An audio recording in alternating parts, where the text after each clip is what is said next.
প্রধানমন্ত্রী শেখ হাসিনা কি কোটা সংস্কার আন্দোলনকারী শিক্ষার্থীদের রাজাকার বলেছেন, নাকি তার বক্তব্যের ভুল ব্যাখ্যা করে নিজেদের রাজাকার বলে স্লোগান দিয়েছেন আন্দোলনরত শিক্ষার্থীরা?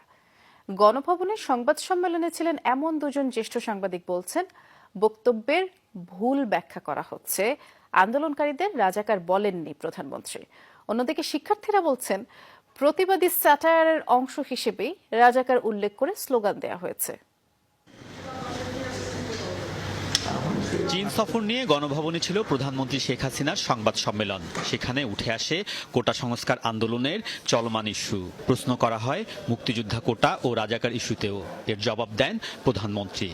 মুক্তিযুদ্ধের বিরুদ্ধে এত ক্ষোভ কেন? মুক্তিযোদ্ধাদের নাতিপুতিরাও পাবে না, তাহলে কি রাজাকারের নাতিপুতিরা পাবে? সংবাদ সম্মেলনে ছিলেন এমন দুজন জ্যেষ্ঠ সাংবাদিক বলছেন, প্রধানমন্ত্রীর বক্তব্যে কোথাও আন্দোলনকারীদের রাজাকার বলা হয়নি। এ বিষয়ে ভুল বোঝাবুঝি হচ্ছে। তিনি এইভাবে বলেন নাই যে যারা আন্দোলন করছে, যারা বিশ্ববিদ্যালয়ে পড়ছে, যারা দাবি জানাচ্ছে তারা রাজাকারের সন্তান, এটা তিনি কখনোই বলেন নাই এবং তার কথার মধ্যে কোনো প্রাসঙ্গিকভাবে এই প্রসঙ্গ আসে নাই। তিনি কাউকে ওই অর্থে আলাদা করে কেউ রাজাকার কেউ মুক্তিযোদ্ধা সেই দৃষ্টিভঙ্গি নিয়ে কথাটা বলেননি। কেউ তাদেরকে ডেলিভারেটলি উদ্দেশ্যমূলকভাবে বিভ্রান্ত করছে। প্রধানমন্ত্রী তো তাদেরকে রাজাকার বলে নাই।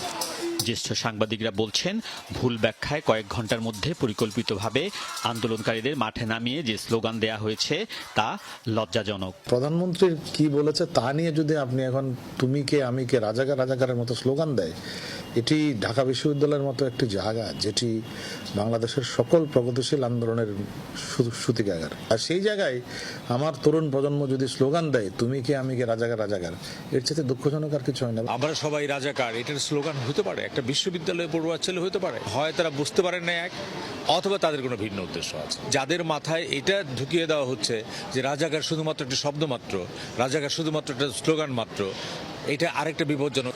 আমরা মেনেও নিইনি। আমাদের এটি এত বেশি আঘাত করেছে দেখে আমরা এটিকে স্যাটায়ার হিসেবে প্রকাশ করেছি।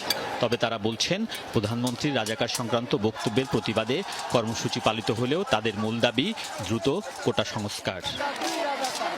আলমগীর স্বপন।